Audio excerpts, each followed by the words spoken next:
to their fate, noting that the evacuation of a military base in the area over the death of 2 soldiers compounded their woes. The Sokoto State Command of the Nigeria Police has instructed any person or group planning on sharing foodstuff for money to indigent residents to obtain permission from the command. Spokesman for the command, ASP Ahmed Rufai, made this known while speaking with newsmen, insisting that the command cannot stop the act of giving to the needy and vulnerable members of society. However, the instruction is aimed at ensuring the provision of security. Also speaking, Security Special Advisor on Security Matters to State Governor, retired Colonel Ahmed Usman, called on whoever has such intentions to ensure the state government is carried along. Odua People's Congress (OPC) has expressed sorrow over the death of about 65 Nigerians rushing for donated free foodstuff, just as it urged President Bola Tinubu to declare a state of emergency on food nationwide. The OPC, in a statement by its General Secretary Bumi Fashion, lamented the reported deaths last week, saying it reflected the hopelessness and frustration experienced by a vast majority of Nigerians. The Congress therefore stressed that President Tinubu must intervene to bring down food prices to reduce hunger in Nigeria and ameliorate the sufferings of the citizens as a matter of urgency. The federal government and 35 of the 36 states of the country have proposed to spend 74.249 trillion naira as budget next year to alleviate poverty and improve the fortunes of citizenry in 2025. This is as Rivers State, which is enmeshed in political crisis, and the Federal Capital Territory, FCT, are yet to announce their budgets. According to summation of the various budgets, the sum of 35.676 trillion naira, or 48.05%, would be spent on capital projects, while recurrent expenditure relocated 38.573 trillion naira, representing 51.95%. The Nigeria Police Force across several states in the country has apprehended multiple groups of armed robbers, cultists, and hoodlums targeting fund seekers and engaging in gangsterism during Christmas celebrations. This is contained in a statement signed by Force Public Relations Officer ACP Olumuyiwa Adejobi.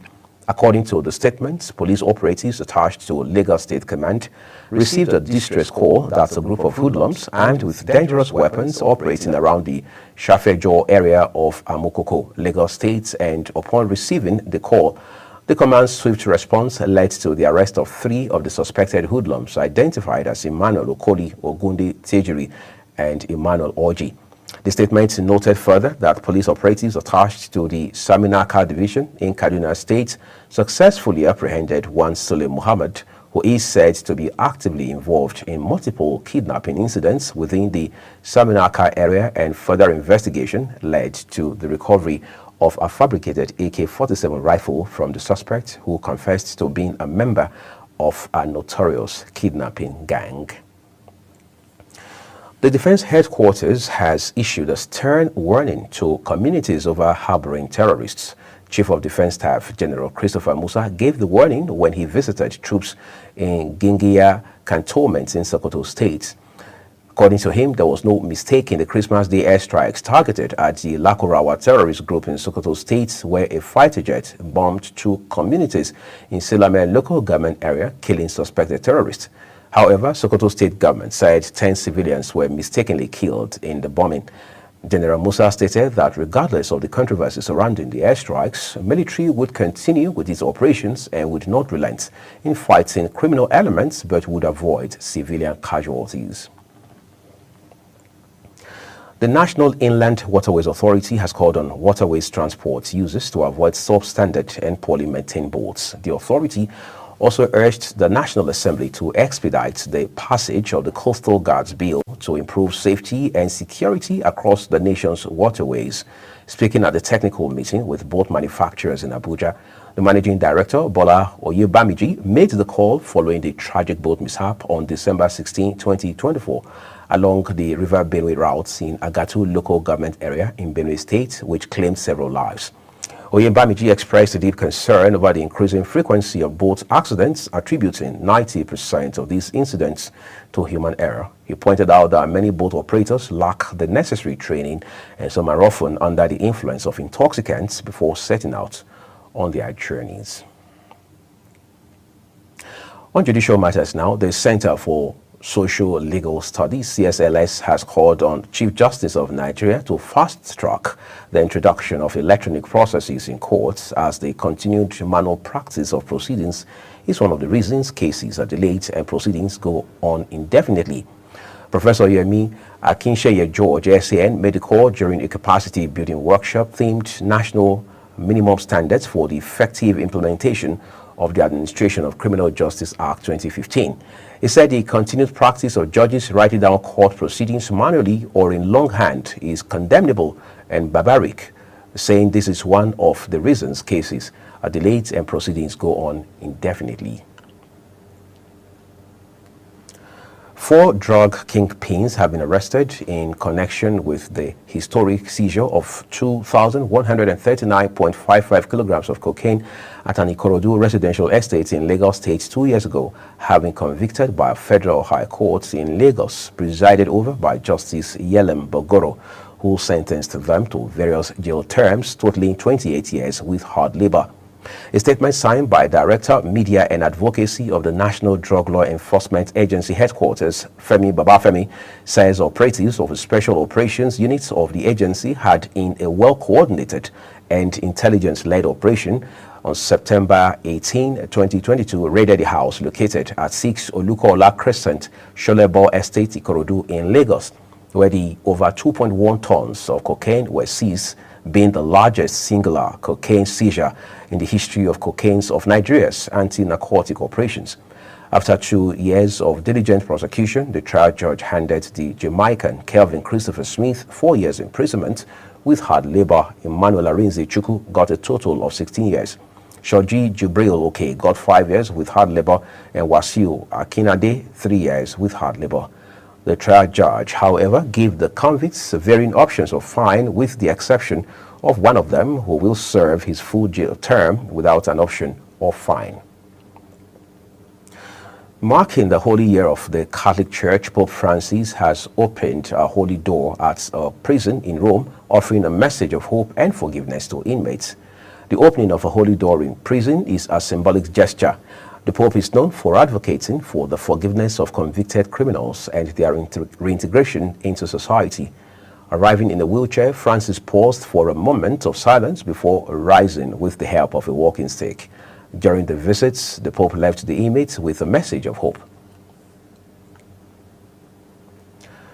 Nigerian military leader General Abdurrahman Chani has raised fresh allegations against the federal government of Nigeria, but the Nigerian government has countered the claims, saying they are nothing but issues of lies.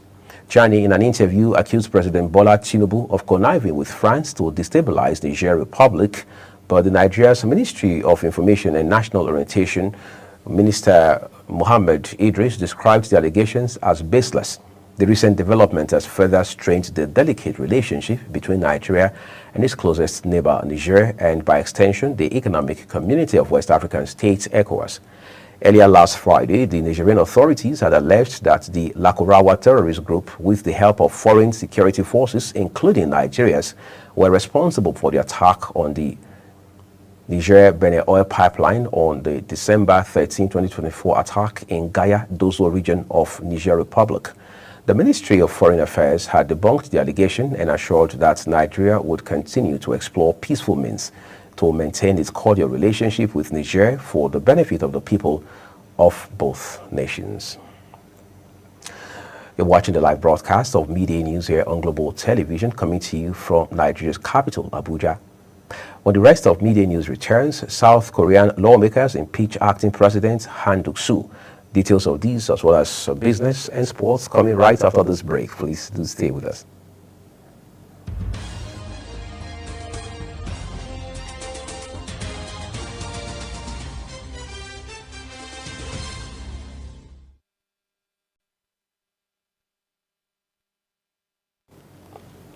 Thank you for staying with us, everyone. Let's turn to business now. The Federal Minister of Industry, Trade and Investment Minister, Dr. Jumoke Oduwole, has assured manufacturers that the country's free trade zones are designed to accelerate exports and not to harm local manufacturers. Oduwole made this assertion while addressing concerns by local manufacturers and industrial stakeholders at a recent press briefing in Lagos, emphasizing that the zones must operate within the intended guidelines to foster economic growth. She further explained that the fundamental purpose of free zones is to provide tax relief to facilitate exports, while clarifying that only 25% of goods produced in these zones may be sold at the local market without incurring taxes. The FMDQ Markets Monthly Report has shown a significant rise in turnover in its foreign exchange market for November 2024, totaling 23.95 trillion naira, equivalent to $14.3 billion. FMDQ is a financial market infrastructure in Nigeria that provides a platform for trading various financial instruments, including foreign exchange, fixed income, and derivatives. This marks a 42.69% increase month-on-month from 16.85 trillion naira, equivalent to $10.08 billion recorded in October this year. Analysts attribute this to the rise in investor activity and adjustments in the country's foreign exchange rates. The African Development Bank has revealed that the continent loses about $1.6 billion every day to illicit financial flows and profit shifting on the part of multinationals operating on the continent. Chief economist of the bank, Kevin Urama, made the disclosure in an interview. According to the International Monetary Fund, illicit financial flows refer to the movement of money across borders that is illegal in its source. In other words, corruption, smuggling, and its transfer, which is tax evasion, or its use, including terror financing. For decades, the IMF has played a key role in international efforts to combat these opaque and often destabilizing transfers. The Central Bank of Nigeria, CBN, has attributed the significant decline in oil revenue for the third quarter of 2024 to aging pipeline infrastructure and operational inefficiencies. According to the Apex Bank's latest economic report for the third quarter of 2024, oil revenue fell by 24.72% to 1.30 trillion naira compared to the second quarter of 2024. This drop was largely due to lower receipts from petroleum profit tax and royalties. The revenue figure fell short of the quarterly target by 75.39%, primarily due to frequent shortings caused by deteriorating pipelines and installations. On the foreign scene, King Charles III has expressed gratitude to doctors and nurses in the United Kingdom for their selfless service in supporting the royal family in his Christmas address, marking the end of a year during which he and Princess Catherine have battled cancer. Speaking in a pre-recorded message from former hospital chapel, the king paid tribute to medical staff, veterans, and humanitarian officers, and touched on topics such as global conflicts to the far-right riots in the UK this summer. Foreign desk correspondent Amina Jibril has details.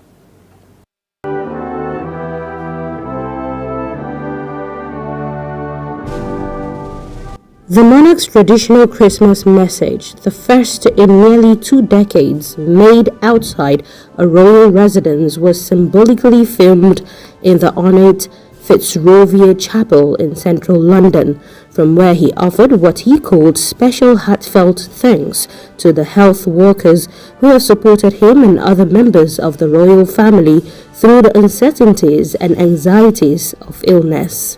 Thinking especially of the many thousands of professionals and volunteers here in the United Kingdom and across the Commonwealth who, with their skills and out of the goodness of their heart, care for others, often at some cost to themselves.